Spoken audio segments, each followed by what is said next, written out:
పుస్తకము మహోన్నత పరివర్తన ఘట్టాలు. రచయిత పండిత శ్రీరామశర్మ ఆచార్య. 20వ శతాబ్దం ముగిసే సమయానికి కాలం నిజంగా మారిపోయింది. ఒకప్పుడు భావ సంవేదనలు ఎంతటి సామర్థ్యాన్ని ప్రదర్శించేవంటే మట్టి ద్రోణాచార్యుడే ఏకలవ్యుడిని ధనుర్విద్యలో ప్రవీణుడిగా పారంగతుడిగా చేసేవాడు. మీరా పిలవగానే కృష్ణుడు ఆమెతో కలిసి నాట్యం చేయడానికి వచ్చేది. గాంధాలి పాతివ్రత్య భావనతో ప్రేరణ పొంది కళ్లకు గంతలు కట్టుకుని తన దృష్టిపాతంతో దుర్యోధనుడి శరీరం అష్టధాతుమయం అయ్యేంతటి ప్రభావాన్ని కళ్లలో నింపుకుంది. అప్పట్లో శాపవరాలు కూడా శస్త్రఘాతాలవలే బహుమూల్య కానుకలవలే పనిచేసేవి. అది భావ సంవేదనల అద్భుతం. దానిని ఒక సత్యంగా పరిగణించి ప్రతి పరీక్షలోనూ అది సరైనదిగా నిరూపించబడేది.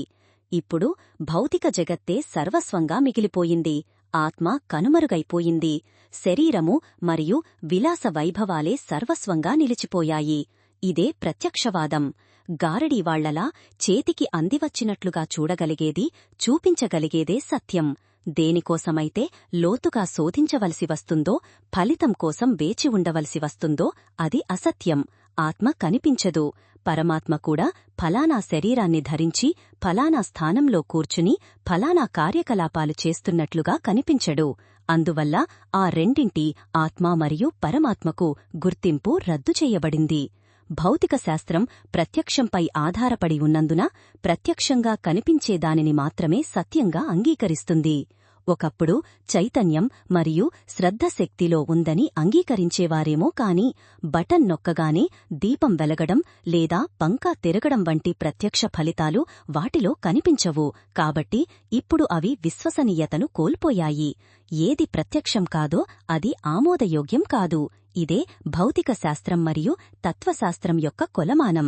ఈ ప్రాతిపదిక వలన వచ్చిన మార్పు లాభం ఏమిటంటే అంధవిశ్వాసాల వంటి మూఢనమ్మకాలకు తావు లేకుండా పోయింది. కాని నష్టం ఏమిటంటే నైతికత, ఆదర్శవాదం, ధార్మిక భావనలను కూడా తిరస్కరించడం జరిగింది. అందువల్ల మానవ గౌరవానికి అనుగుణమైన క్రమశిక్షణ కూడా దాదాపుగా అంతరించిపోతోంది. నూతన విశ్వాసం ప్రకారం మనిషి ఒక కదిలే మొక్కగా పరిగణించబడ్డాడు. మహా అయితే సంభాషించగల విశిష్టత కలిగిన జంతువుగా భావించబడసాగాడు. ప్రాణివధలో ప్రజలు ఆపాదించిన నిర్దయ, నిష్ఠురతల కారణంగా దానిని అనుచితంగా, అధార్మికంగా భావించేవారు. కాని ఇప్పుడది ఒక సందిగ్ధ విషయంగా మిగలదనిపిస్తోంది. గుమ్మడికాయ, వంకాయల వలె ఏ పశుపక్షినైనా మాంసాహారం కోసం ఉపయోగించుకోవచ్చు.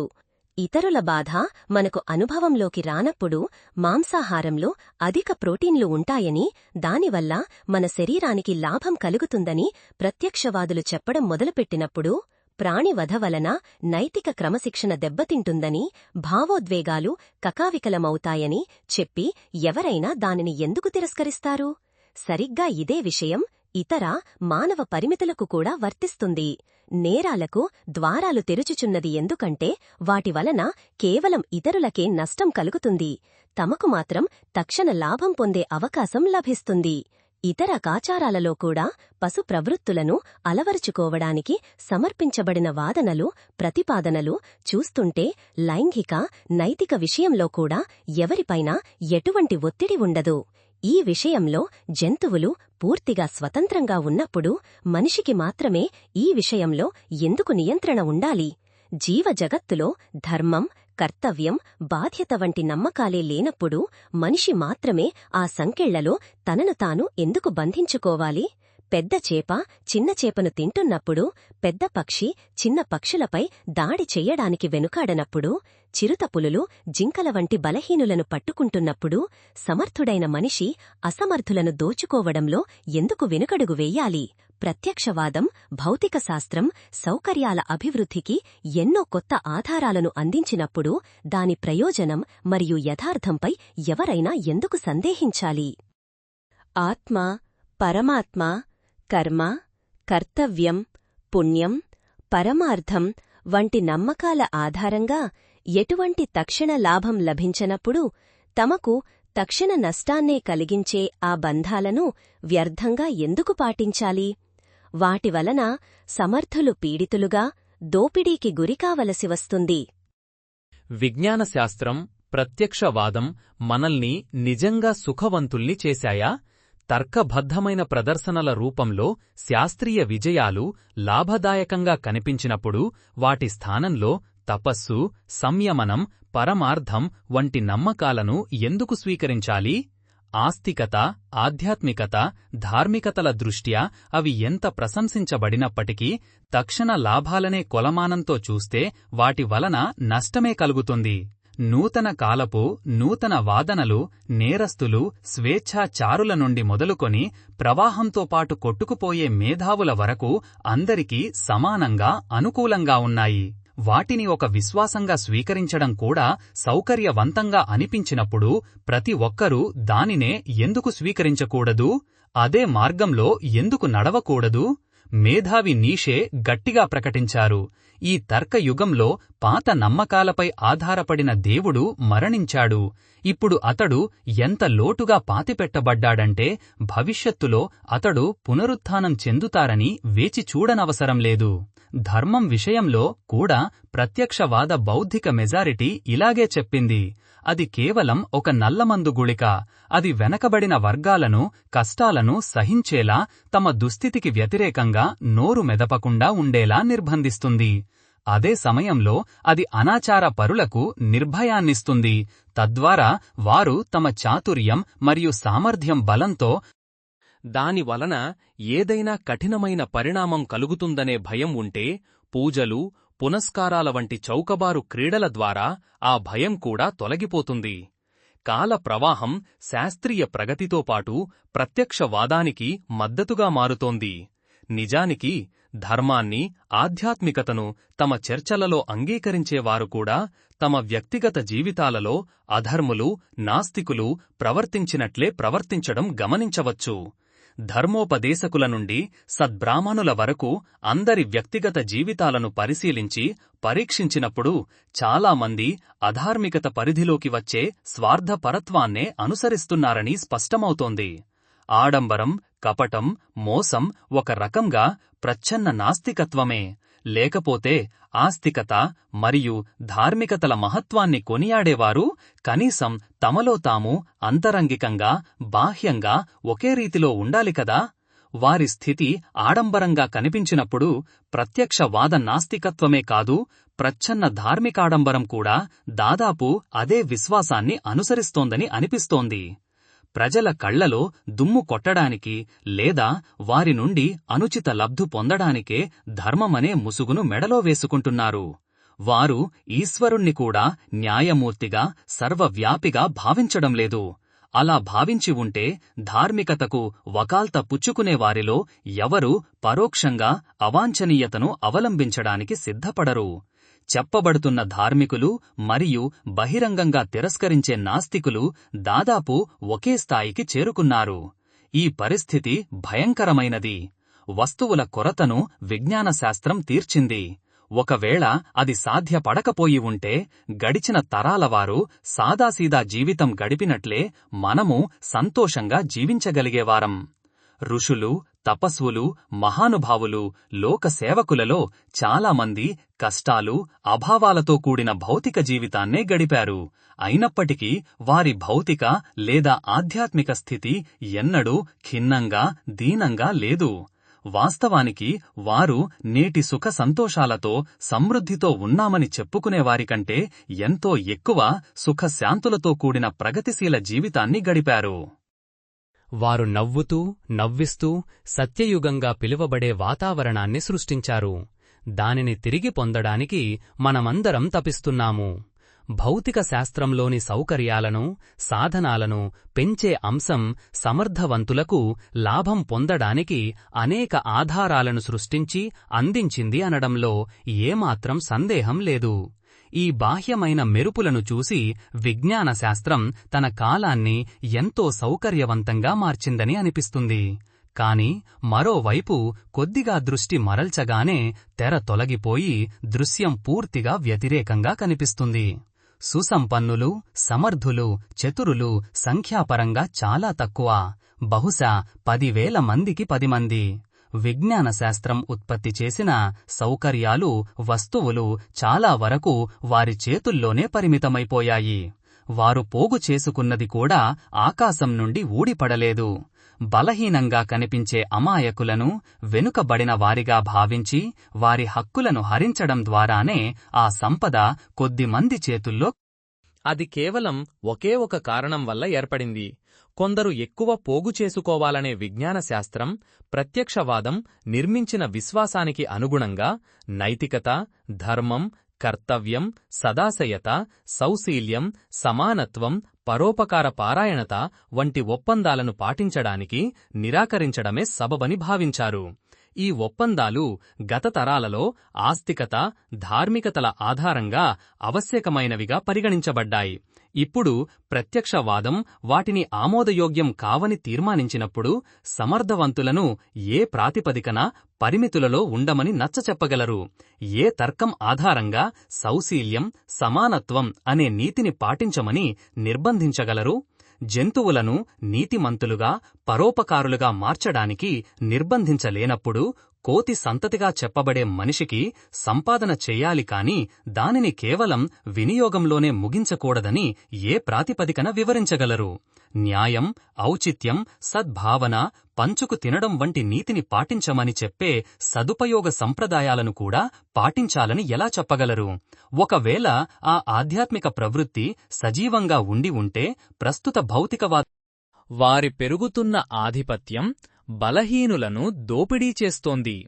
ఈ బలహీనులను ప్రగతి భారీ సంఖ్యలో సృష్టించి సమర్థులు ఉదారంగా మారి వారిని ఉన్నత స్థాయికి తీసుకురావాలనే కీర్తిని పొందేందుకు సృష్టించింది. చెప్పబడుతున్న ప్రగతి ఈ నీతిరాహిత్యమే రాజ్య మేలే పరిస్థితిని సృష్టించింది. ఉదాహరణకు, ప్రగతి పేరిట లభించిన విజయాలను వాటి మెరుపులో కాకుండా వాస్తవ స్థితిలో నిష్పక్షపాతంగా చూడవచ్చు. పారిశ్రామికీకరణ పేరిట నిర్మించిన కర్మాగారాలు ప్రపంచవ్యాప్తంగా వాయు కాలుష్యాన్ని, జల కాలుష్యాన్ని ఇంపేశాయి. అణుశక్తి పెరుగుదల వాతావరణాన్ని రేడియేషన్తో ఎంతగా నింపిందంటే మూడవ ప్రపంచ యుద్ధం జరగకపోయినా రాబోయే తరాలు అంగవైకల్యంతో పుట్టవలసి వస్తుంది. శక్తి యొక్క అధిక వినియోగం ప్రపంచ ఉష్ణోగ్రతను ఎంతగా పెంచిందంటే హిమ ప్రాంతాలు కరిగిపోవడం వలన సముద్రాలలో వరదలు రావచ్చు.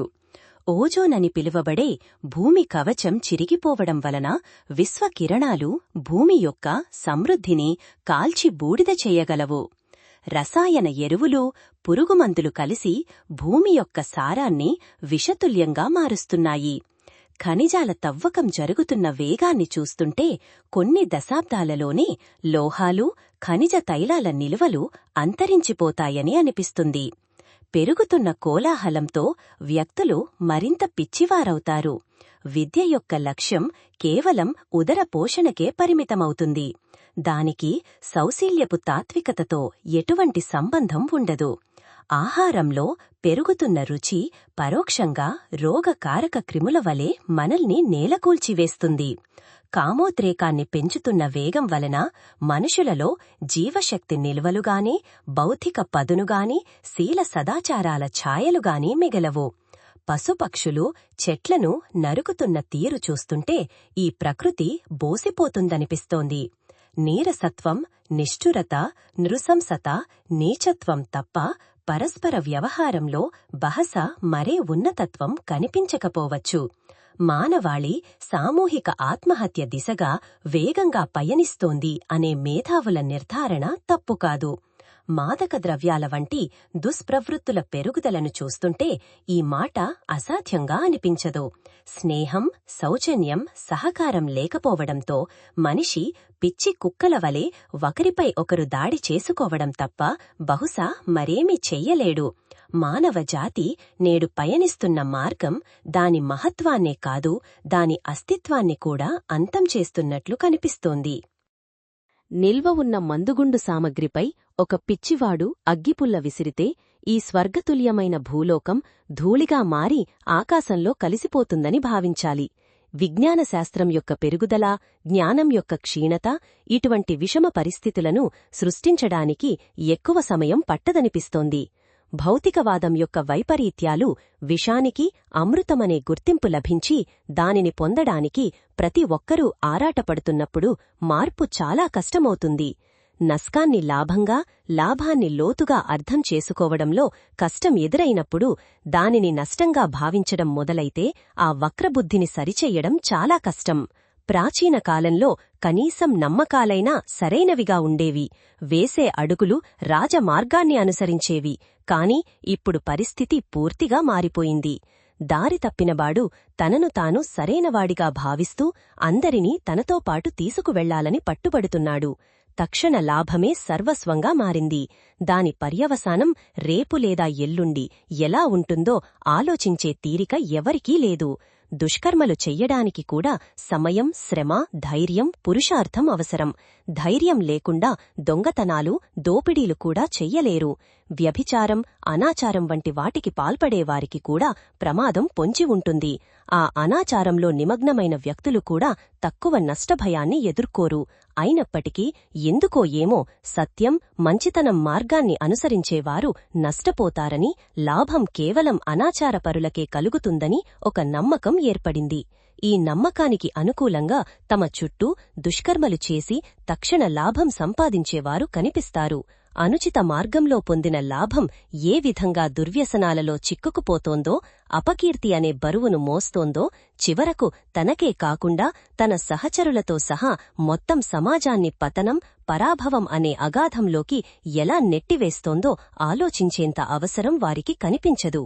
దారి తప్పినవాడు మృగతృష్ణలో తిరుగుతున్నా, కస్తూరీ కోసం పరిగెత్తుతున్న జింకలు అసహనం, అలసట, నిరాశ, అయోమయం కారణంగా అకాల మరణం పొందుతున్నట్లు అనిపిస్తోంది.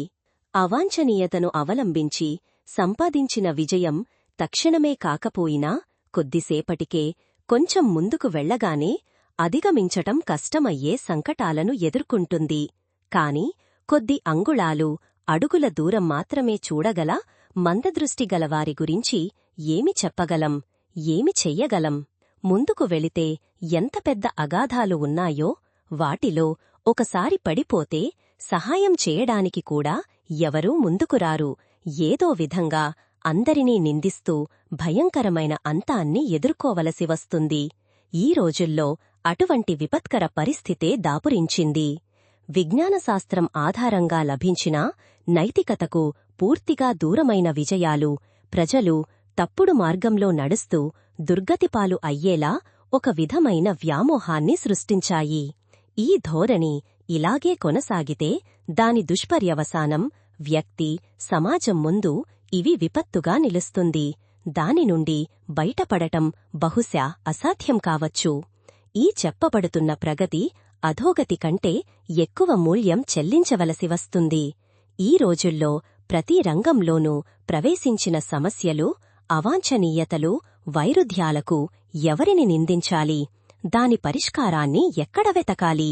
ఈ సందర్భంలో స్థూలంగా ఒకే ఒక విషయం చెప్పవచ్చు. ప్రత్యక్షవాద నేపథ్యంపై జన్మించిన భౌతికవాదం దాదాపు అన్ని నైతిక విలువల ప్రయోజనాన్ని, ఆవశ్యకతను అంగీకరించడానికి నిరాకరించింది. దాని ప్రత్యక్షవాదాన్ని ప్రామాణికతకు ఒక రూపంగా భావించే జనసమూహం ప్రతి సందర్భంలోనూ ప్రత్యక్ష, తక్షణ లాభాలనే సర్వస్వంగా భావించాలనే నీతిని అవలంబించింది. దేనిలోనైతే తక్షణ భౌతిక లాభం లభిస్తుందో దానినే స్వీకరించాలి. ఈ కొలమానంపై నైతికత, సదాచారం, ఉదారత, సంయమనం వంటి ఉన్నత ఆదర్శాలకు చోటులేదు. ఈ ప్రత్యక్షవాద తత్వశాస్త్రమే మనిషిని స్వేచ్ఛాచారిగా మారడానికి ప్రోత్సహించింది. మానవ గౌరవానికి అనుగుణంగా పరిమితులను పాటించడానికి, నిషేధాలను త్యజించడానికి ఒత్తిడి చేసి సహాయపడిన సంప్రదాయాలను ఇది చిన్నాభిన్నం చేసింది. సందిగ్ధ స్థితి మరియు పరిష్కారం. సౌకర్యాలు ఆకర్షణీయంగా అనిపించవచ్చు, వాటి ఆవశ్యకత కూడా సమయానుసారంగా ఉండవచ్చు. కాని పరస్పర శ్రద్ధ, సద్భావన, సహకారం, నీతినిష్టలను అవలంబించకుండా పరస్పర సద్భావన, స్నేహ సంవేదనలు ఉద్భవించలేవనే వాస్తవాన్ని కూడా గుర్తుంచుకోవాలి, మనసులో నిలుపుకోవాలి. ఇది లేకుండా మనిషి తనతో పాటు ఇతరుల హితాన్ని కూడా ఆలోచించే, న్యాయానికి ప్రాధాన్యత ఇచ్చే, అవినీతి ఆధారంగా లభించే సౌకర్యాలను తిరస్కరించే ప్రవర్తన పెంపొందడానికి అవకాశం లేదు. సర్వజన సుఖశాంతుల కోసం ఇంతకంటే తక్కువతో పని జరగదు, ఇంతకంటే ఎక్కువ ఏమీ అవసరం లేదు. ఈ ప్రపంచం విశ్వ బ్రహ్మాండం, జడ, చేతన రెండింటి సమ్మేళనంతో ఏర్పడింది. ఇక్కడ ప్రకృతి, ప్రాణం యొక్క సామరస్యమే ఉంది. చేతనను పరిశుద్ధి చేయడం ద్వారా లభించే ఫలితాలను ఋషియుగంలో, సత్యయుగంలో సుదీర్ఘకాలం పాటు తెలుసుకున్నారు, పరీక్షించారు. ఈ దేశం యొక్క గౌరవ గరిమల చరిత్ర ఆ ఆధిపత్యంతోనే చారిత్రాత్మకంగా, ప్రఖ్యాతిగా నిలిచింది. ఇప్పుడు 20వ శతాబ్దంలో ప్రధానంగా భౌతికత యొక్క అధికారానికే ప్రాధాన్యత లభించింది. ఈ కాలంలో 2 ప్రపంచ యుద్ధాలు, 100కు పైగా ప్రాంతీయ యుద్ధాలు జరిగాయి. ఇది భౌతికవాద ఆకాంక్ష యొక్క నిర్మాణమే. దీని కారణంగా అపారమైన ధన, జన నష్టం జరిగింది. చింతన, చరిత్ర, వ్యవహారం అన్నీ తడబడ్డాయి. ప్రగతి యుగం యొక్క తదుపరి దశలు ఎంత భయంకరంగా ఉండవచ్చో ఊహించుకుంటేనే గుండె జారిపోతోంది. భౌతికవాద నమ్మకాల ఆధారంగా ప్రపంచం ఈ గతిలో నడవడానికి అనుమతించాలా, లేక గడిచిన కాలంలో అనుసరించిన మనుషులలో దైవత్వాన్ని, భూమిపై స్వర్గతుల్య వాతావరణాన్ని సృష్టించిన సిద్ధాంతాలను మళ్లీ అవలంబించాలా అని కొత్తగా ఆలోచించవలసి వస్తోంది. ఈ సందిగ్ధంలో మరొక కొత్త కష్టం ఎదురవుతోంది. పురాతన సాక్ష్యాలను దృష్టిలో ఉంచుకుని జీవనశైలిని, లోక వ్యవహారాన్ని ఆధ్యాత్మిక తత్వజ్ఞాన స్థాయిలో నిర్మించాలని ఆలోచిస్తే ఇక్కడ కూడా ఒక పెద్ద వైరుధ్యం ఎదురవుతోంది. ప్రస్తుత ఆధ్యాత్మిక సిద్ధాంతాలు, ఆచారాలలో కూడా వికృతులు, అవాంఛనీయతలు ఎంతగా చొరబడ్డాయంటే వాటిని పరీక్షకు పెడితే అవి కూడా చెల్లని నాణాల వలె అప్రామాణికంగానే రుజువవుతాయి. లక్షలాది మంది ఋషులు, సాధువులు, లక్షలాది మంది భజనపరులు, లక్షలాది మంది కర్మకాండులు, పూజారులు, వ్యాపారులు జీవిస్తున్న తీరును పరిశీలిస్తే ఈ రంగంలో కూడా వైరుధ్యం తప్ప మరేమీ మిగలలేదని అనిపిస్తుంది. ఒకప్పుడు కొద్దిమంది సాధువులు కేవలం భారతదేశాన్నే కాక యావత్ విశ్వాన్ని అన్ని విధాలుగా ఉన్నతంగా, సంస్కారవంతంగా ఉంచగలిగారు. కాని ఇప్పుడు వారి సంఖ్య వేలు, లక్షల రెట్లు పెరిగింది. అయినప్పటికీ విశ్వకల్యాణం, భారతదేశ గరిమను కాపాడటం మాట అటుంచి తమ సొంత వ్యక్తిత్వాన్ని కూడా ఎంతగా దిగజార్చుకున్నారంటే ఈ మార్గంలో కూడా ఏదైనా శ్రేష్ఠత, విశిష్టత మిగిలి ఉందంటే సులభంగా నమ్మశక్యం కాదు. కొంతకాలం క్రితం గాంధీ, బుద్ధుని వంటి కొద్దిమంది ప్రతిభాశాలురు మాత్రమే ఆవిర్భవించి తమ వ్యక్తిత్వం మరియు కృతకృత్యతతో ప్రపంచవ్యాప్తంగా విశ్వాసం, ఉత్సాహం, ఉల్లాసాల నూతన తరంగాన్ని వ్యాపింపజేయడంలో సమర్థులయ్యారు.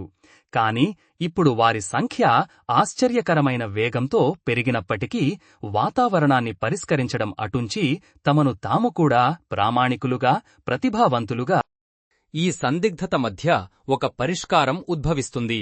భౌతిక విజ్ఞానం ఆధ్యాత్మిక తత్వజ్ఞానంతో అనుసంధానింపబడవలసి ఉండెను. మరియు ఆధ్యాత్మికవాద స్వరూపం ప్రత్యక్షవాదపు పరీక్షలో కూడా నిలబడుతుందని నిరూపించబడేలా ఉండాలి. భౌతికవాద విశ్వాసాలకు వాటి స్వంత ఆకర్షణ ఎంత అధికంగా ఉన్నదంటే అది 99% క్షేత్రాన్ని తన అధీనంలోకి తీసుకుంది. దాని మంచి చెడులు కూడా కళ్ళెదుటనే ఉన్నాయి. కేవలం ఆధ్యాత్మికం మాత్రమే ఒక రహస్యంగా మిగిలిపోతున్నది. దానిని తిరస్కరించడం ఎందుకు సాధ్యపడటం లేదంటే శాస్త్రకారులు, ఆప్తజనులు మరియు ఋషికల్పులైన వ్యక్తుల ఆధారంగా తీసుకొబడిన ఉన్నత తత్వత్వం ఆధారిత తీర్మానాలు దీని రచయిత వ్యక్తిగత అనుభవం సత్యాన్ని, వాస్తవాన్ని ఎలా తెలుసుకొని పరీక్షించాలి. దీని కొరకు భౌతిక రంగాన్ని ఆదర్శాలతో అనుసంధానిస్తే ఎటువంటి ఫలితాలు రాగలవు అనే అన్వేషణ కార్యాన్ని ఇతరుల బాధ్యతకు వదిలి ఈ పుస్తక రచయిత తన అభిరుచి, పరిజ్ఞానం మరియు ప్రవృత్తికి అనుగుణంగా శరీరం కంటే ప్రాణం శ్రేష్టమైనప్పుడు భౌతిక సంపదతో పోలిస్తే ప్రాణ చైతన్యానికి శ్రేష్టతా గౌరవం ఎందుకు లభించకూడదు? రాబోయే రోజుల్లో సత్యయుగ పునరాగమనం కోసం సరికొత్తగా నూతన ప్రయత్నం ఎందుకు జరగకూడదు అనే ప్రత్యేక ప్రయోజనం కోసం తన కొద్దిపాటి జీవితాన్ని, కొంచెమైన సమయాన్ని, సాధన సంపత్తిని వినియోగించడమే సముచితమని భావించాడు. అన్వేషణకు ప్రయోగశాల అవసరం, సాధనాలు, ఉపకరణాలు కూడా అవసరం. ఇవన్నీ తన స్వశరీరంలోనే సమకూర్చుకోవాలి మరియు పరికృతమైన ఆధ్యాత్మికత వ్యక్తికి, ప్రపంచానికి ఉపయోగకరంగా ఉండగలదా అని చూడాలి. భౌతిక విజ్ఞానవేత్తలలో అనేకులు తమ అభిలాషిత అన్వేషణ కోసం దాదాపు తమ పూర్తి జీవితాన్ని వెచ్చించారు మరియు లక్ష్యాన్ని చేరుకోవడంలో తొందరపాటు చూపలేదు. అటువంటప్పుడు శుద్ధి అయిన వ్యక్తిత్వం, ఆధ్యాత్మికత స్వరూపాన్ని కనుగొనడానికి మరియు దాని ఫలితాలను పరిశీలించడానికి ఒక వ్యక్తి యొక్క ఒక జీవితం పూర్తిగా వెచ్చించబడితే దానిని నష్టదాయకమనిదని ఒప్పందంగా చెప్పలేము. ఈ పుస్తక రచయిత తన జీవితంలో దాదాపు 80 సంవత్సరాలు పూర్తి చేసుకోబోతున్నాడు. పురాతన కాలపు సత్యయుగ ఆధ్యాత్మికత నిజమైతే, ఋషుల యొక్క ఉపలబ్ధులు సత్యమైతే, వాటి వాస్తవ స్వరూపం ఎలా ఉండి ఉంటుంది మరియు దాని ప్రయోగం ద్వారా రిద్ధి, సిద్ధుల వంటి ఫలితాలను హస్తగతం చేసుకోవడం ఎలా సాధ్యమయ్యుంటుంది అనే అంశాన్ని కనుగొనడం కోసం, ఆ పురాతన ఆధ్యాత్మికతను వెలికితీయడం కోసం తన చింతన, సమయం, శ్రమ మరియు పురుషార్థాన్ని కేవలం ఒకే కేంద్రంపై కేంద్రీకరించాడు. ఎక్కడో ఏదో లోపం చొరబడటం వలనే శాశ్వత సత్యాన్ని అసత్యమనిపించే అనర్థం మార్గమధ్యంలో అడ్డుపడి ఉండవచ్చునని అతని అంచనా. అధ్యయనం, అనుభవం, ప్రయోగం మరియు నిపుణులతో జరిపిన సంప్రదింపుల ద్వారా తెలిసినదేమనగా, ఆత్మిక విజ్ఞానంలో మొదటి పక్షం సాధకుని శుద్ధి చేసిన వ్యక్తిత్వం మరియు రెండవ పక్షం ఆధ్యాత్మిక సాధన మరియు ఆరాధన స్థాయిలో ప్రయత్నం. జీవన విధానంని ఆరోగ్య ఆధారితంగానూ మరియు ఆచార్య చికిత్సలను అలంకారస్థాయి అని చెప్పవచ్చు. కాని ఈ రోజుల్లో కొంత పరధ్యానం ప్రజలను జీవితంలో ఆధ్యాత్మిక సాధన కోసం ప్రత్యేక అవసరం లేకుండా చేసింది. పండితులు తమ అనుభవాలలో మరియు సాధువులు తమ జీవితాలలో నేర్చుకున్న ప్రాముఖ్యతను ఆచారబద్ధమైన పూజా విధానాల ద్వారా మాత్రమే పొందగలరు. దాని ద్వారా పరిస్థితి యొక్క వాస్తవికతను పూర్తిగా వెల్లడిస్తారు. సమస్త విశ్వం, ముఖ్యంగా మానవ సముదాయం యొక్క భాగ్యం మరియు భవిష్యత్తు యొక్క మంచి చెడులను నిర్ధారించే ఈ ప్రసంగంపై అత్యంత లోతుగా శోధన చేయడానికి ఆతృత, వ్యాకులతతో కూడిన ఉత్కంఠతో ద్రవించిన ఒక దివ్య మార్గదర్శి ఈ వాస్తవాన్ని ప్రారంభం నుండే అర్థం చేసుకోవాలి అని సూచించారు. ఆధ్యాత్మికత అంకురించి, పల్లవించి మరియు పుష్పించడానికి ఈ ప్రయోజనంలో ప్రవేశించే వ్యక్తి యొక్క వ్యక్తిత్వం ఉత్కృష్టతతో సుసంపన్నమయ్యుండటం అత్యంత ఆవశ్యకం. దీని తరువాతనే ఉపాసనాపరమైన కర్మకాండల యొక్క కొంత ఉపయోగకరమైన ప్రతిక్రియ లభిస్తుంది. మనోభూమి మరియు జీవనచర్య మలినాలతో నిండి ఉంటే మంత్రం యొక్క పూజా ఉపచారాల ప్రక్రియ దాదాపు నిరర్థకమని నిరూపించబడుతుందని అర్థం చేసుకోవాలి. సమయం, శ్రమ మరియు సాధన సామగ్రిని నిరర్థకంగా వృధా చేయడం తప్ప మరేమీ చేతికి అందదు. ఆధ్యాత్మికత అనేది దైవిక శక్తికి ప్రాథమిక మూలం. విజ్ఞానం కేవలం అలంకారాన్ని మాత్రమే ప్రదర్శిస్తుంది. దానిలో ఆకర్షణ మరియు ప్రలోభాల ద్వారా అసంపూర్ణ బుద్ధిని భ్రమపెట్టడానికి బొమ్మల వంటి మెరుపులు తప్ప మరేమీ లేదు. ఈ సూచన ద్వారా మార్గదర్శనం లభించింది, విశ్వాసం బలపడింది. అయినప్పటికీ భ్రాంతుల వలయం నుండి బయటపడటానికి తన కాయమనే ప్రయోగశాలలో ఈ వాస్తవాన్ని పరిశీలించి, పరీక్షించి ఎందుకు చూడకూడదు అని భావించడం అవసరమనిపించింది. ఇందులో నష్టమేముంది? తన ప్రయోగాలు సఫలమైతే దానివలన శ్రద్ధ, విశ్వాసాలు వృద్ధి చెందుతాయి. ఒకవేళ అవి అసత్యమని నిరూపించబడితే అసంఖ్యాకమైన ప్రజలు అసంపూర్ణ స్థితిలో, సందేహభరిత స్థితిలో జీవిస్తున్నట్లే. వారిలో మరొకరు చేరతారంతే. అప్పుడు విశ్వాసంతో ధైర్యంగా తన విశ్వాసాన్ని ఏర్పరుచుకోవడం లేదా ఇతరులకు ధైర్యంగా ఏదైనా చెప్పగల స్థితి అంతరించిపోతుంది.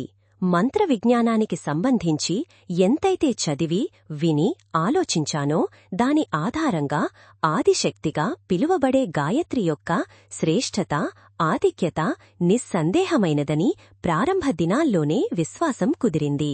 సంచిత సంస్కారాలు మరియు సంబంధిత వాతావరణం కూడా దీనినే ధృవీకరిస్తూ వచ్చాయి. ఉపాసనాక్రమం సరళంగానూ మరియు ఉత్సాహవర్ధకంగానూ అనిపించింది. బండి కదిలింది. తన పట్టాలపై ముందుకు సాగుతూ దొర్లుతూ వెళ్ళింది. అప్పటినుండి ఇప్పటివరకు అది విరామం తీసుకోలేదు. ఏ అవరోధమో అడ్డురాలేదు. 80 సంవత్సరాల వయస్సు వచ్చేవరకు ఆ విశ్వాసం, భావన, శ్రద్ధ ముందుకు సాగుతూనే వచ్చాయి. మానవ గౌరవానికి అనుగుణంగా జీవనం ఎలా గడపవచ్చు, దానితో ముడిపడి ఉన్న నియమాలను పరిపూర్ణంగా ఎలా నిర్వర్తించవచ్చు మరియు నిషిద్ధాల నుండి ఎలా దూరంగా ఉండవచ్చు, ఈ అవగాహన అంతరంగం లోతుల నుండి నిరంతరం ఉదయిస్తూనే ఉంది మరియు దాని పరిపాలన కూడా స్వభావంలో ఒక భాగంగా మారిపోవడంతో ఎటువంటి కష్టం లేకుండానే సాగిపోయింది. గుణ, కర్మ స్వభావం, చింతన, చరిత్ర, వ్యవహారాలలో ఏ వాస్తవాలైతే లోతుగా పాతుకుపోయి పరిపక్వమవుతాయో అవి చిన్నపాటి ఆఘాతాలకు తలవంచవు. గాఢమైన సంకల్పంతో కూడిన వ్రతశీలత అప్రయత్నంగానే నిలబడుతుందని గమనించబడింది. అది నిజంగానే ఎటువంటి మరక లేకుండా నిలిచింది. ఈశ్వరుని పట్ల సునిశ్చితమైన ఆత్మీయతానుభూతి, ఉపాసన, జీవితంలో శాలీనత యొక్క అవిచ్ఛిన్నత అనగా సాధన మరియు కరుణ, ఉదారతలతో నిండిన అంతరంగంలో నిరంతరం జలపాతంలా ఉద్భవిస్తూనే ఉండడం ఆరాధన. ఇదే మనిషిని నిజమైన అర్థంలో మనిషిగా తీర్చిదిద్దే త్రివేణి. ఆ సంగమం చేరిన తరువాత కల్మష, కషాయాలు, దోష దుర్గుణాలు ప్రవేశించగల అవకాశమే మిగిలి ఉండదు. త్రిపదగా చెప్పబడే గాయత్రి, ప్రజ్ఞ, మేధ మరియు శ్రద్ధగా ఈ స్థాయిలో సమ్మిళితమైందంటే నిజంగానే అరుదైనదనియూ మరియు దేవత్వం యొక్క అవతారణ పరంగా వర్ణించబడిన మానవ జీవితాన్ని పొందిందని అనిపించింది. సాధారణ స్థాయి నరవానరులు గానుగెద్దుల వలె నలుపుతూ జీవిత దినాలను గడుపుతారు. కాని ఎప్పుడైతే లోపలి నుండి ఉత్కృష్టత పక్షపాతి అయిన ఉల్లాసం ఉద్భవిస్తుందో అప్పుడు అంతరంగంలో బీజరూపంలో ఉన్న దైవీయ సామర్థ్యాలు జాగృతమై క్రియాశీలమై తమ మహత్యాన్ని ప్రదర్శించడం ప్రారంభిస్తాయి. దీనిని భౌతిక శక్తుల కన్నా ఎంతో సమర్థవంతమైన ఆధ్యాత్మిక చమత్కారంగా చెప్పవచ్చు. ఉపాసనా ప్రకరణంలో శ్రద్ధ, విశ్వాసాల శక్తే ప్రధానమైనది. అదే ఏ కర్మాగారంలోనైనా నిర్మించిన తూటాలను ప్రయోగించగల తుపాకి వంటిది. ఆ దృష్టితో చూస్తే కేవలం గాయత్రీ మంత్రమే కాక సాధకుని విశ్వాసమునకు అనుగుణంగా ఇతర మంత్రాలు మరియు ఉపాసనా విధానాలు కూడా అటువంటి సామర్థ్యాన్నే ప్రదర్శించగలవు. శ్రద్ధ, విశ్వాసాల లేమితో ఉపేక్షాపూర్వకంగా అస్తవ్యస్తమైన మనస్సుతో ఏ ఉపాసనా క్రమాన్ని అవలంబించినా అసఫలతే ఎదురవుతుంది. పరీక్షణకు ప్రయోగశాల మరియు దానికి అవసరమైన యంత్ర ఉపకరణాలు కావాలి. ఈ సందర్భంలో ఉన్న ఒకే ఒక మంచి విషయం ఏమిటంటే మానవ శరీరంలో ఉన్న చైతన్యమే ఆ అన్ని అవసరాలను తీరుస్తుంది. భౌతిక శాస్త్రవేత్తలు అత్యంత శక్తివంతమైన ప్రయోగాలు చేయడానికి విలువైన పరికరాలను మరియు పరికరాలతో కూడిన ప్రయోగశాలను అందుబాటులో చేయగలిగినప్పుడు సాధ్యమయ్యే అన్ని అవసరాలను మానవ శరీరంలో ఉన్న చైతన్యం తీరుస్తుంది.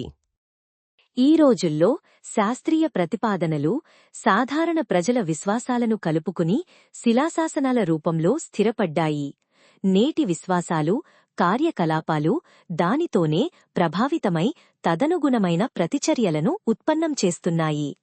ఆధ్యాత్మిక స్వరూపం ఒక విరుద్ధమైనదిగా మారిపోయింది. ఫలితంగా దాని ప్రభావం ఏ సాధన చేసేవారిపైనా పడటం లేదు. వాతావరణాన్ని ఉన్నత స్థాయిలో తీర్చిదిద్దడంలో ఏ సహాయమూ లభించడం లేదు. ఈ దుర్గతి కాలంలో విజ్ఞానం యొక్క ప్రత్యక్షవాదాన్ని, యథార్థతను ఎలాగైతే అనుభవించగలిగారో అలాగే ఆధ్యాత్మికతను కూడా శక్తివంతమైన మరియు ప్రత్యక్ష ఫలాన్నిచ్చేదిగా పరిగణించగలిగితే అది బంగారం, సువాసన కలిసినట్లుగా భావించాలి. విజ్ఞానం, శరీరం మరియు ఆధ్యాత్మికత, జీవశక్తి కలిసి పనిచెయ్యగలిగితే అప్పుడు ప్రతీదీ సజీవంగా ఉందని భావించాలి. ఒక ప్రాణవంతమైన ప్రపంచం సమగ్ర శక్తితో సరికొత్త రూపంలో ఉద్భవించినట్లుగా అవుతుంది. అప్పుడు విజ్ఞానం వివాదాస్పదంగా ఉండదు. ఆధ్యాత్మికతతో ముడిపడి ఉన్న వికారానికి ఏమాత్రం ఆస్కారముండదు. త్రివిధ భక్తి మరియు దాని అద్భుత సిద్ధి ఉపాసన యొక్క ప్రయోగక్రమం కొనసాగింది మరియు దానిని అనేక పరీక్షల ద్వారా పరీక్షించిన పిమ్మట అది సరైనదిగా మరియు శక్తివంతమైనదిగా కనుగొనబడింది. ఈ ఆధారంగానే ఇప్పుడు ప్రపంచానికి ఒక నూతన సందేశాన్ని, యోచన, వాక్కు మరియు క్రియల వ్యవస్థ ఏర్పడింది. అదేమిటంటే ఉపేక్షించబడిన, తిరస్కరించబడిన, వైపరీత్యగ్రస్తమైన ఆధ్యాత్మికతను పునరుజ్జీవింపజేయగలిగితే విశ్వ చైతన్యంతో ఒక ఉన్నత స్థాయి వాతావరణం అనుసంధానించబడగలదు. అప్పుడు భౌతిక విజ్ఞానం కూడా తాను లాభం చేకూర్చడం కంటే నష్టం, వినాశనం యొక్క సామగ్రిని ఎక్కువగా సమకూరుస్తున్నందున దాని వినియోగాన్ని అనుమానం, భయానకతలతో ముడిపడి చూడాలా అని ఆలోచించవలసిన అవసరం ఉంది. వాస్తవానికి అభివృద్ధి చెందిన విజ్ఞానంను ఆధ్యాత్మిక ప్రగతితో అనుసంధానించగలిగితే మనం గతంలోని సత్యయుగం కన్నా మెరుగైన స్థితికి చేరుకోగలం. ఈ విధంగా ఏ నూతన ఆధారం అయితే సమకూర్చబడిందో దానిని చూస్తే మనం రాబోయే రోజుల్లో ఈ భూమిపై మరింత ఉన్నత స్థాయి మహాసత్యయుగాన్ని అవతరింపజేసి తీరుతామని కూడా చెప్పవచ్చు. నేటి కాలపు మనిషి చాలా చిన్నవాడు. ఈ వామనత్వాన్ని సంకుచిత స్వార్థపరత్వంగా కూడా పరిగణించవచ్చు. జరుగుతున్నదేమిటంటే వైజ్ఞానిక ఉపలబ్ధులను కూడా సంకుచిత స్వార్థాల కోసం అగ్రగణ్యులమని చెప్పుకునేవారు అసంఖ్యాకమైన సమస్యలను సృష్టించారు. సరిగ్గా ఇదే విధంగా ప్రపంచ ప్రలోభాల నుండి తప్పించుకుని కుంటి రూపంలో మిగిలి ఉన్న ఆధ్యాత్మికతను కూడా తమ లేదా తమవారి సంపన్నత, యశస్సు, అసాధారణ విజయం వంటి వాటికోసమే ఉపయోగిస్తూ వచ్చారు. సిద్ధపురుషులమని చెప్పుకునేవారు కూడా తమను తాము శ్రేష్ఠులుగా నిరూపించుకోవడానికి మరియు ఏవేవో మార్గాలలో తమను ప్రసన్నం చేసుకున్న అనర్హులను మరింత సంపన్నులుగా చేయడానికి ప్రయత్నిస్తూనే ఉన్నారు. ఆ అనుదానం యొక్క ఉపయోగం వ్యక్తిగత విలాసాలకు, మహత్వాకాంక్షలను తీర్చుకోవడానికి తప్ప ఏ లోకోపకారమైన పనికి ఉపయోగించబడలేదు. మా ప్రయోగం ప్రారంభం నుంచే పరమాత్ముని కృప ద్వారా మనకు లభించే ప్రతిదాన్ని, ఆయన ప్రపంచ ఉద్యానవనాన్ని మరింత శ్రేష్టంగా, సంపన్నంగా, సుసంస్కృతంగా మార్చడానికి మాత్రమే ఖర్చు చేస్తామని మేము ప్రతిజ్ఞ చేశాము. తమ వ్యక్తిగత జీవితం కేవలం బ్రాహ్మణోచిత జీవన శైలితోనే గడుస్తుంది. సగటు పౌరుని స్థాయికి మించి అధిక సౌకర్యాలు, ప్రతిష్ఠ వంటి ఏ కోరికను దరి చేరనీయరాదని నిర్ణయించుకోవడం జరిగింది. ఈ ప్రయోగంలో భాగంగా తమ ఆహార విహారాలు, వస్త్రధారణ, జీవనశైలి, వ్యవహార అభ్యాసం తక్కువ స్థాయిలో ఉంచబడ్డాయి. దేశంలోని అత్యంత పేద వ్యక్తికి లభించేంత చవకైన ఆహారం, శ్రామిక స్థాయి ప్రజలు ధరించేటువంటి వస్త్రాలు, ఆకాంక్షలను అదుపులో ఉంచడం, ఏ కౌరవం, ప్రదర్శన, వార్తాపత్రికలలో పేరు ప్రచురించబడాలనే కోరికకు తావులేని ఆత్మప్రదర్శన, విద్యార్థుల వంటి వ్యవహారం. ఈ నేపథ్యాన్ని ఏర్పరుచుకున్న తరువాత శారీరక మరియు మానసిక శ్రమ ఒక పురుషార్థపరుడు చెయ్యగలంతగా చెయ్యడం జరిగింది. దీనిని పూజ, ఉపాసన అనలేకపోయినా జీవన సాధన అని ఖచ్చితంగా చెప్పవచ్చు. ఆ తరువాత ఉపాసన యొక్క నిర్ధారిత పద్ధతి వచ్చింది. అందులో శ్రద్ధ, విశ్వాసాలు గాఢంగా నిండి ఉన్నాయి మరియు ఏ అత్యవసర పని సాకుతోనైనా దానిని తప్పించుకునే అవకాశం రాకుండా జాగ్రత్త వహించడం జరిగింది. చింతన వ్యక్తిగత లాభం కోసం కాక పరమార్థ సాధన కోసమే ఉండేది. అందుకే తమ వద్ద వ్యక్తిగతమని చెప్పదగిన ఒక కాణీ కూడా సంచిత సంపద లేదు. పిత్రార్జితం పెద్దదే, కాని దానిలోని ప్రతి పైసా ఉపయోగకరమైన నిస్వార్థ భవనాల నిర్మాణానికి వెచ్చించబడింది. ఈ జంజాటమంతా తలమీద నుండి దిగిపోయిన తరువాత వ్యామోహం నుండి విరక్తి చెందిన మనస్సు ఎంతగా ఖాళీ అయ్యిందంటే దాని శూన్యత ఒక శక్తివంతమైన అయస్కాంతం వలె ఈశ్వరీయ కరుణ అంతులేని వర్షాన్ని కురిపించడం ప్రారంభించసాగింది. సామర్థ్యం కూడా ఎంతగా వచ్చి చేరిందంటే దానికోసం తమ వైపు నుండి నామమాత్రపు ప్రయత్నమే జరిగింది. ఆధ్యాత్మికత సిద్ధులతో ముడిపడి ఉంటుందని భావిస్తారు. అవి మాకు హస్తగతం అయ్యాయా? దీనికి సమాధానంగా అవును అని చెప్పవచ్చు. వాటిలో ఇక్కడ సర్వవిదితమైన ప్రతి ఒక్కరూ తమ కళ్లతో తమ వ్యక్తిగత పరిజ్ఞానంతోనే సాక్ష్యంగా గ్రహించగల కొన్ని ప్రసంగాలను మాత్రమే చర్చించవచ్చు. దానికోసం ఎవరూ ఏ విధమైన అన్వేషణ చేయవలసిన అవసరం బహుశా ఉండదు. యుగసాహిత్యం అంత పెద్ద పరిమాణంలో సృష్టించబడినది. అది అన్ని భాషలలోకి అనువదించబడింది. ఆ మొత్తం సేకరణ ఒక మనిషి శరీరమంత బరువు తూయవచ్చు. ఈ రచనలోని ప్రతి పంక్తి ఎవరో గొప్ప అన్వేషణ, గాఢమైన మథనం మరియు వ్యక్తిగత అనుభవం యొక్క ప్రభావంతో వ్రాసారని చెప్పవచ్చు. దానికోసం ఎవరూ ఏ విధమైన అన్వేషణ చెయ్యవలసిన అవసరం బహుశా ఉండదు. యుగసాహిత్యం అంత పెద్ద పరిమాణంలో సృష్టించబడినది. అది అన్ని భాషలలోకి అనువదించబడింది. ఆ మొత్తం సేకరణ ఒక మనిషి శరీరం అంత బరువు తూయవచ్చు.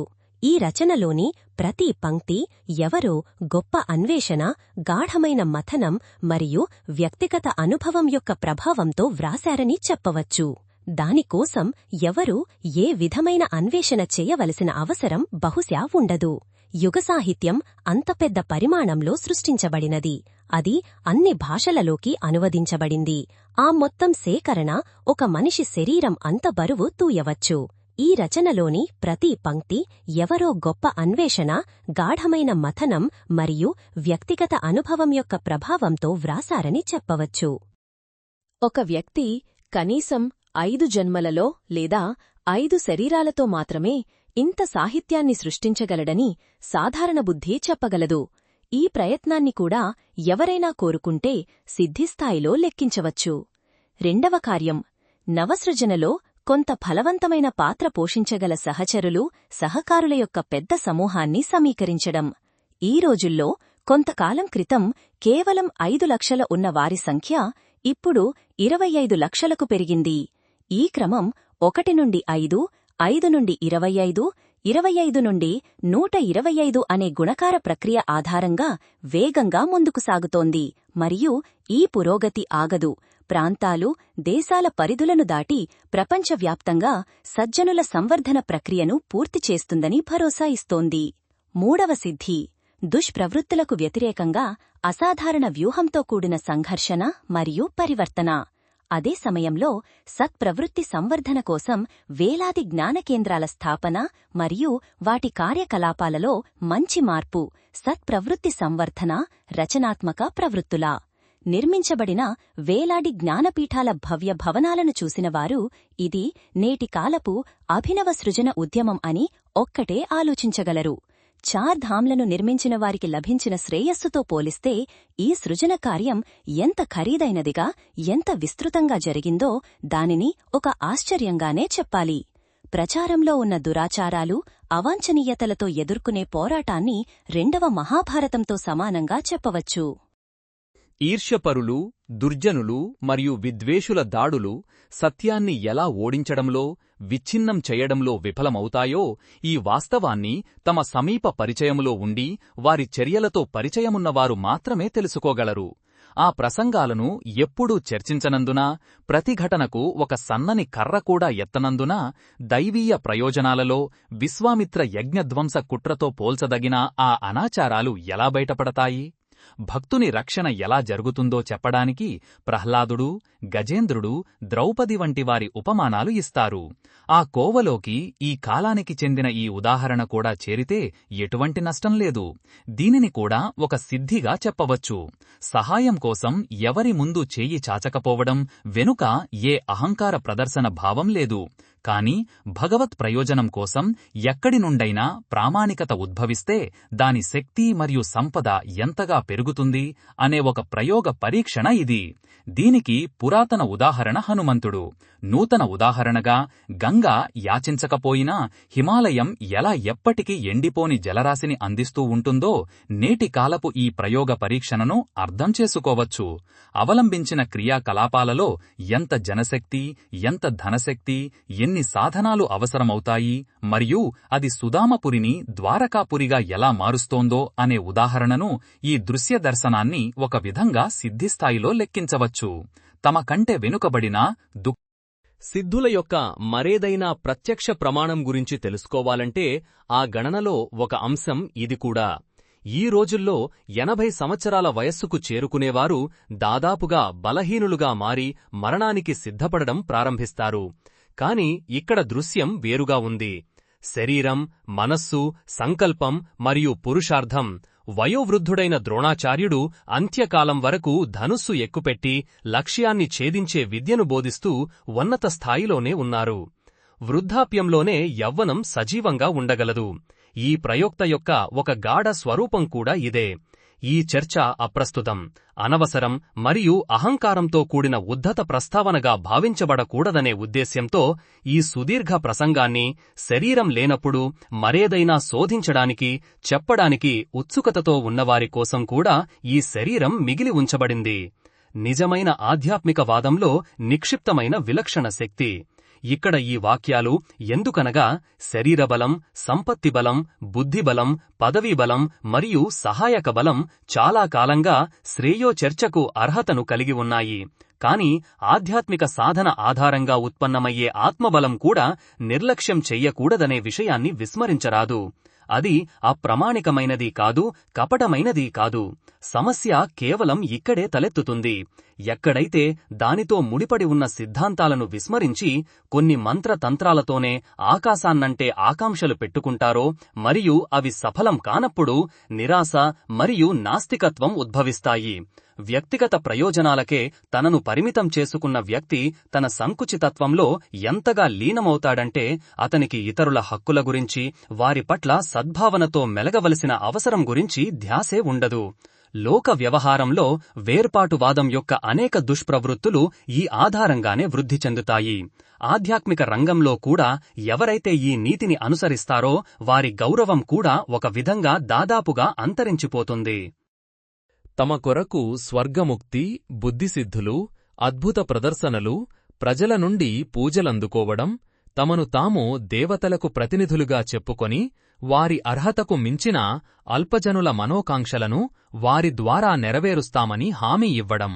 ఇటువంటి విషయాలు ఎవరి మనోరథాలలో ఉంటాయో వారి పూజాపాఠాలు, భజనలు, కర్మకాండలు నీచస్థాయికి చెందినవని గ్రహించాలి.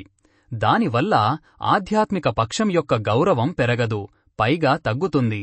ఈశ్వరునికి వారికి ఋషికల్పులైన యోగులు, తపస్సుల స్థాయి గుర్తింపు ఏ విధంగానూ లభించదు. ఈ సత్యాన్ని మా మార్గదర్శకుడు ఈ దిశలో పయనించమని ఆదేశించి మరియు దాని శక్తి అసాధారణమైనదని వివరించారు.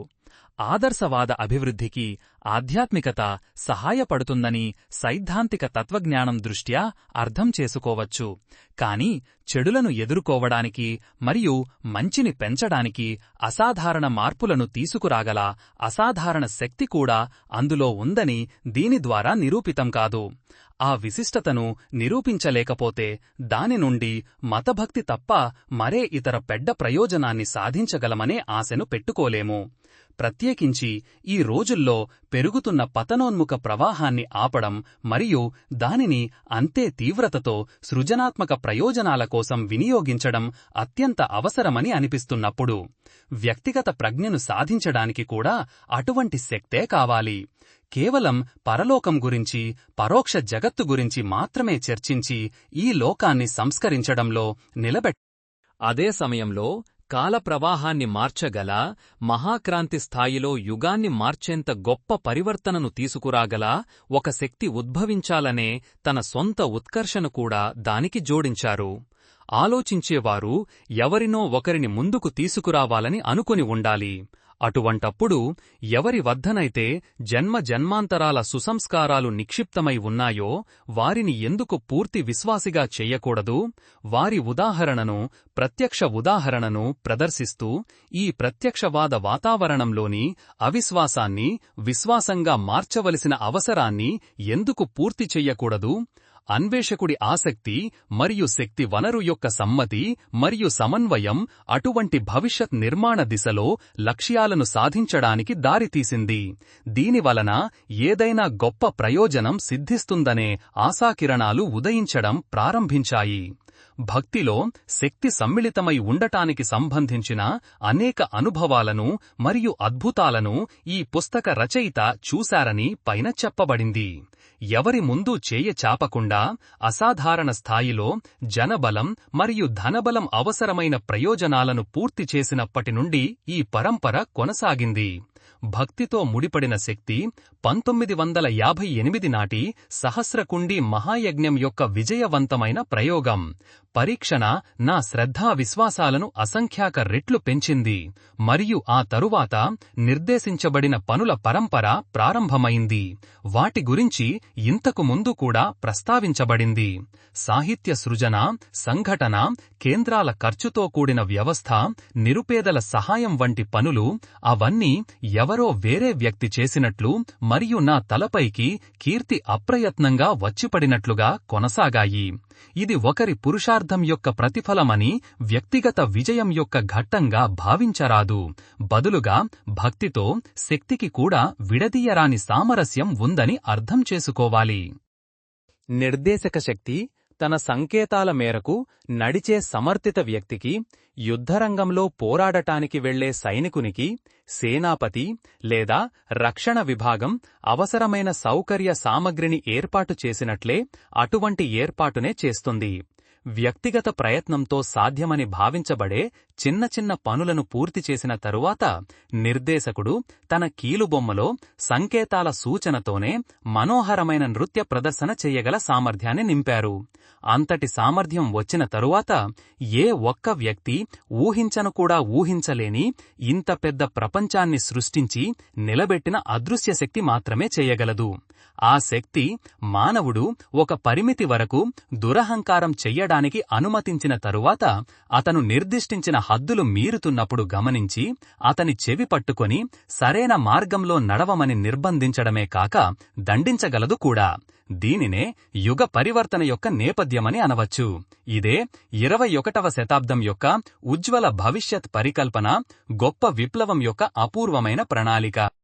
ప్రస్తుత ప్రయోజనం కోసం దృశ్య రూపంలో మానవ ప్రయత్నాల పరిధిలో సాధ్యమైనంత వరకు యుగ నిర్మాణ యోజన కింద గత అనేక సంవత్సరాలుగా చెయ్యబడుతూ వచ్చింది. అందులో లభించిన విజయం మానవ పురుషార్థం పరిధిలోకి వస్తుందని ఊహించగల స్థాయికి చెందినదిగా పరిగణించవచ్చు.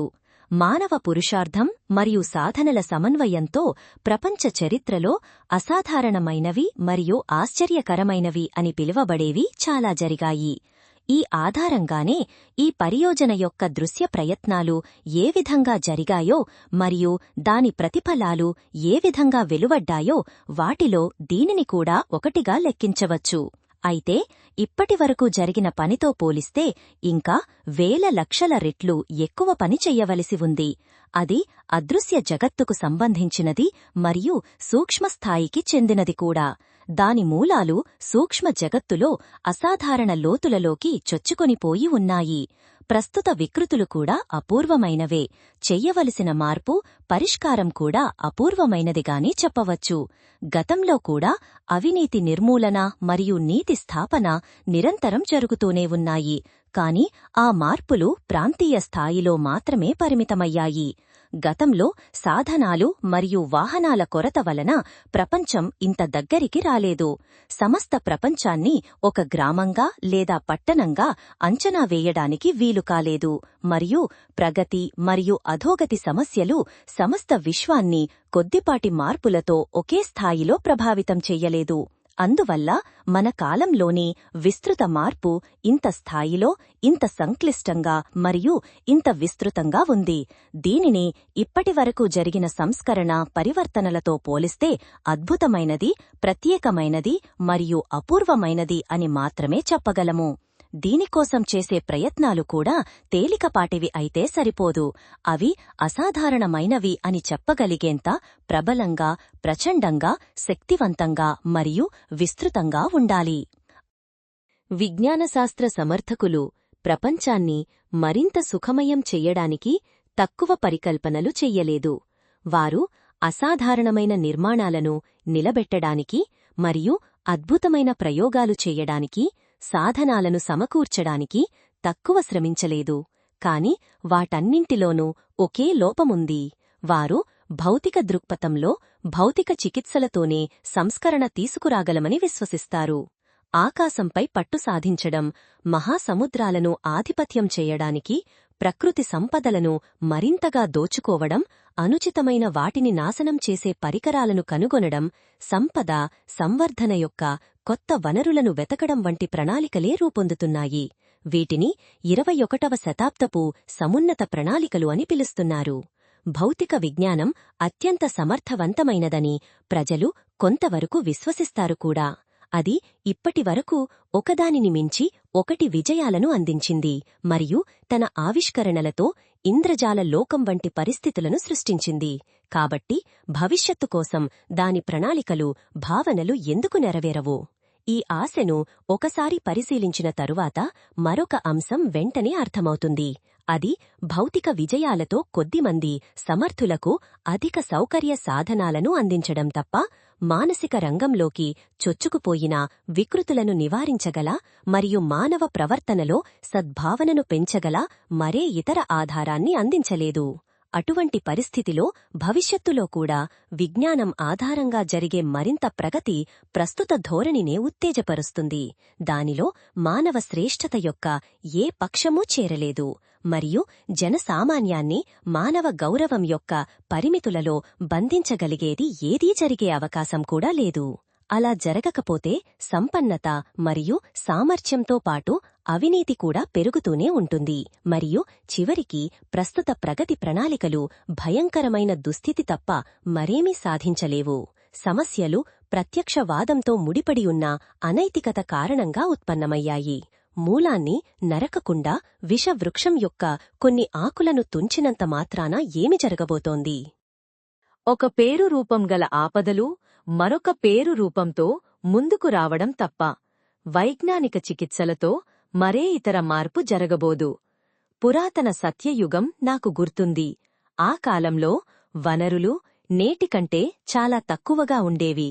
కాని అదే సమయంలో సద్భావనలు ఉన్నతంగా ఉండటంతో ప్రజల స్థితిని నేటికీ చరిత్రకారులు స్వర్గతుల్యమని వర్ణిస్తారు. ఆ పరిస్థితులు తపస్సులు సూక్ష్మ జగత్తును, చైతన్య క్షేత్రాన్ని మెరుగుపరచడం వలనే సాధ్యమైంది. నేడు కూడా అదే ఏకైక మార్గం. దానిని అనుసరించి మనిషి యొక్క దేవతుల్యమైన సద్భావనలను మరియు సత్ప్రవృత్తులను మేల్కొల్పవచ్చు మరియు ఈ అవరోధం కారణంగా ఉత్పన్నమైన అన్ని వికృతుల, అన్ని సమస్యల పరిష్కారం సాధ్యమవుతుంది. సత్యయుగం, ఋషియుగం. ఋషుల వద్ద తపోబలమే ఏకైక ఆయుధం. వృత్రాసురుని అనాచారంపై దధీచి ఋషి యొక్క ఎముకలతో చేసిన వజ్ర ఆయుధం ఎంతటి ప్రచండ ప్రహారం చెయ్యగలిగిందంటే దానికి ఇంద్రవజ్రం అని పేరు పెట్టబడింది మరియు అది వృత్రాసురుని విస్తృత అవాంఛనీయతను నిర్మూలించింది. సత్యయుగం, ఋషియుగం. ఋషుల వద్ద తపోబలమే ఏకైక ఆయుధం. వృత్రాసురుని అనాచారంపై దధీచి ఋషి యొక్క ఎముకలతో చేసిన వజ్ర ఆయుధం ఎంతటి ప్రచండ ప్రహారం చెయ్యగలిగిందంటే దానికి ఇంద్రవజ్రం అని పేరు పెట్టబడింది మరియు అది వృత్రాసురుని విస్తృత అవాంఛనీయతను నిర్మూలించింది. తన కాలంలో విశ్వామిత్రుడు కూడా అటువంటి తపోయజ్ఞాన్ని సంపన్నం చేశారు. దానివలన ఆ కాలపు విస్తృత అసురత్వం యొక్క నివారణ సాధ్యమైంది మరియు త్రేతాయుగంలో సత్యయుగం యొక్క సుసంస్కారాలు తిరిగి వచ్చాయి. భగీరథుని తపస్సు అటువంటి సత్ఫలితాలకే మాధ్యమంగా నిలిచింది. కొన్ని రోజుల క్రితం యోగి అరవిందుడు, మహర్షి రమణ, రామకృష్ణ పరమహంసలాంటివారు ప్రచండ ఆధ్యాత్మిక మార్గాన్ని అనుసరించారు. మరియు ఆ కారణంగా భారతదేశానికి కొత్త భరోసా ఇచ్చే డజన్ల కొద్దీ మహామనసులు ఒకేసారి ఉద్భవించారు.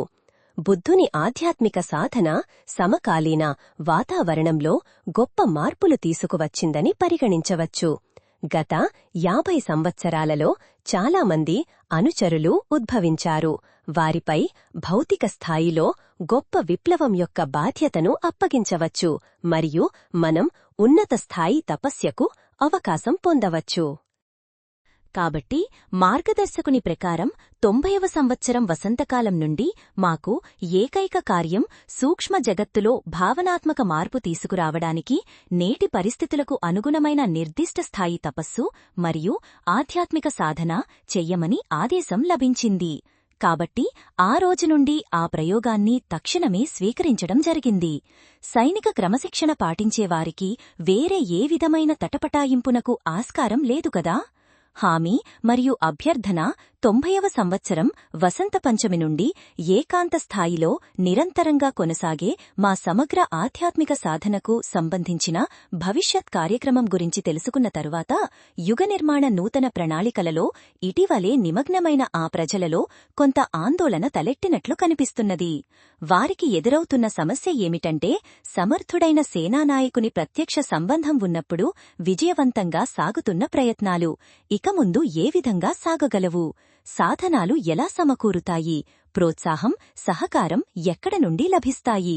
అటువంటి వారందరికీ ఈ సందేశం అందించబడినది. సూక్ష్మస్థాయి కార్యకలాపాలను చేపట్టినప్పటికీ మేము మా ప్రత్యక్ష బాధ్యతలను నిర్వర్తించడంలో కూడా సమర్థులుగా ఉంటాము.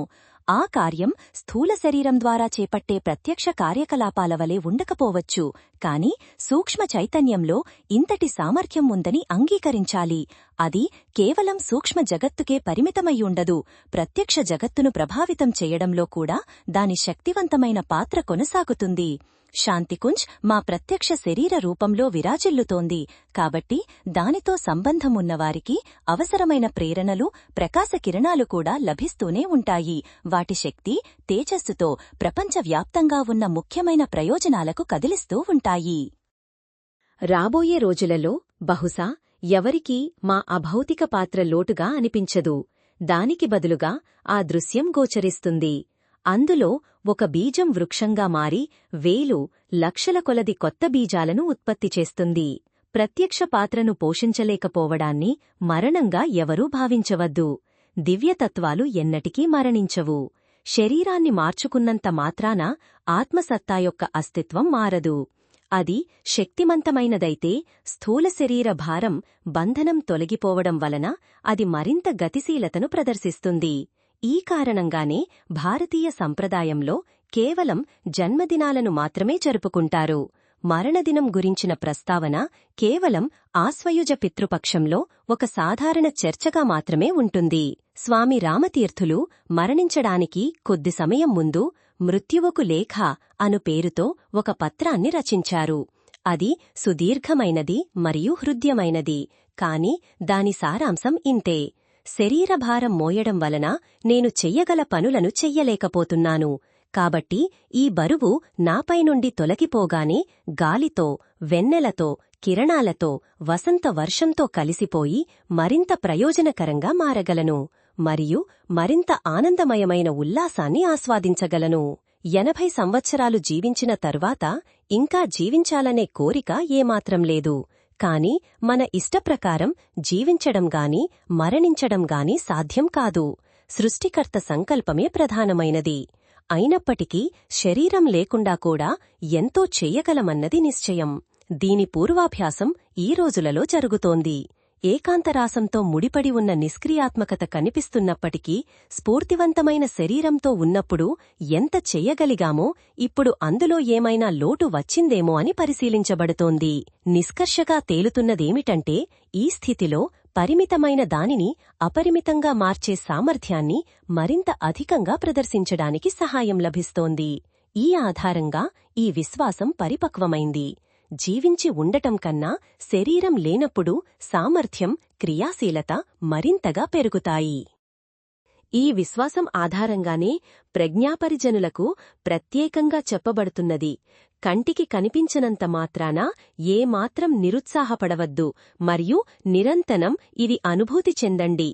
ఈ పంచభౌతికమైన కపట రూపం మట్టిలో కలిసిపోయినప్పుడు మేము వారికి మరింత ప్రేమను, మరింత ఉన్నతిని, మరింత సమర్థవంతమైన సహకారాన్ని అందించగల స్థితిలో అప్పుడు కూడా ఉంటాము. ఎవరైతే పిలుస్తారో, ఎవరైతే అన్వేషిస్తారో వారికి మేము ఎదురుగా నిలబడి సమర్థవంతమైన సహకారాన్ని అందిస్తున్నట్లుగా కనిపిస్తాము. దృశ్యమానమైన విజ్ఞాన శాస్త్రంతో పోలిస్తే అదృశ్యమైన అధ్యాత్మ సామర్థ్యం తక్కువేమీ కాదు. ఈ సందిగ్ధతతో ఇన్ని రోజులు జీవించి అభిలషించిన ప్రయోగ దిశలో నిమగ్నమయ్యుండి ఆత్మబలం ప్రపంచంలోని సమస్త బలాల కన్నా అధిక సామర్థ్యం కలదని స్పష్టంగా తెలుసుకున్నాము. విజ్ఞాన శాస్త్రం యొక్క పరిధి కేవలం జడపదార్థాల వరకే. అయితే అధ్యాత్మం జడ పదార్థాలనే కాక చైతన్యాన్ని కూడా ప్రభావితం చేసి పరిశ్రించడంలో సమర్థమైనది. దానిని అమృతం, పరుసవేది, కల్పవృక్షం, కామధేనువు మొదలైన పేర్లతో అలంకాయికంగా సంబోధిస్తారు. ఆ కథనం పరోక్షంగా సత్యంతో ముడిపడి ఉంది. మా భవిష్యవాణి ఇక భవిష్యత్తు విషయానికి వస్తే అందులో ప్రబలంగా ఉన్న చెడు ధోరణుల నిర్మూలన, అభావాల నివారణ, సదాశయాల అభివృద్ధి ప్రధానమైనవి. ఈ కార్యాన్ని విజ్ఞాన శాస్త్రం బహుశా ఎన్ని ప్రయత్నాలు చేసినా కాలం యొక్క ఆవశ్యకతను పూర్తి చెయ్యలేదు. కాని ఈ విశ్వాసం ఉంచవచ్చు. ఆలోచన, శీలం, ప్రవర్తనలలో శ్రేష్ఠత్వం అసాధారణ స్థాయిలో వృద్ధి చెందితే అప్పుడు ఆ సమస్యలన్నీ అప్రయత్నంగానే పరిష్కారమవుతాయి. వాటిని ఈ రోజులలో సర్వనాశకరమైనవిగా, ప్రపంచ ప్రళయం వంటి భయానకమైనవిగా భావిస్తున్నారు. చైతన్యంలో అటువంటి శక్తి ఉద్భవించినప్పుడు స్త్రీ ప్రాధాన్యత గల 21వ శతాబ్దపు వాతావరణం ఈ విధంగా ఉంటుంది. దానిని సరస్వతి, లక్ష్మి, దుర్గల సంయుక్త శక్తి ద్వారా చేపట్టబడిన కార్యాచరణగా చెప్పవచ్చు. విద్య కేవలం ఉదర పోషణకే పరిమితం కాదు. దానికి బదులుగా దాని నూతన స్వరూపం వ్యక్తులను ప్రామాణికులుగా, ప్రజ్ఞావంతులుగా, ప్రతిభా సంపన్నులుగా తీర్చిదిద్దే తన బాధ్యతను నెరవేరుస్తుంది. ఇదంతా ఎలా జరుగుతుంది? దీని ప్రత్యక్ష ప్రణాళికల స్వరూపాన్ని అడగవలసిన లేదా తెలుసుకోవలసిన అవసరం లేదు. అదృశ్య జగత్తులో వ్యాపించియున్న దైవిక చైతన్యం యొక్క నిష్పత్తి వర్తమాన పరిస్థితుల ప్రాణ చైతన్యం ఆధారంగా అసాధారణ రీతిలో ఉద్భవిస్తుంది మరియు అటువంటి మార్పులను అప్రయత్నంగానే చేస్తూ వెళుతుంది. దానిని వసంత ఋతువు యొక్క నూతన యాత్రగా లేదా ఉజ్వల భవిష్యత్తును వెంట తీసుకువచ్చే సత్యయుగ పునరాగమనంగా చెప్పవచ్చు. 21వ శతాబ్దపు ఉజ్వల భవిష్యత్తు ఈ ఆధారాలతోనే అవతరిస్తుంది. దీని నేపథ్యమే ఈ రోజులలో రూపుదిద్దుకుంటోంది. పుస్తకము మహోన్నత పరివర్తన ఘట్టాలు, రచయిత పండిత శ్రీరామ శర్మ ఆచార్య.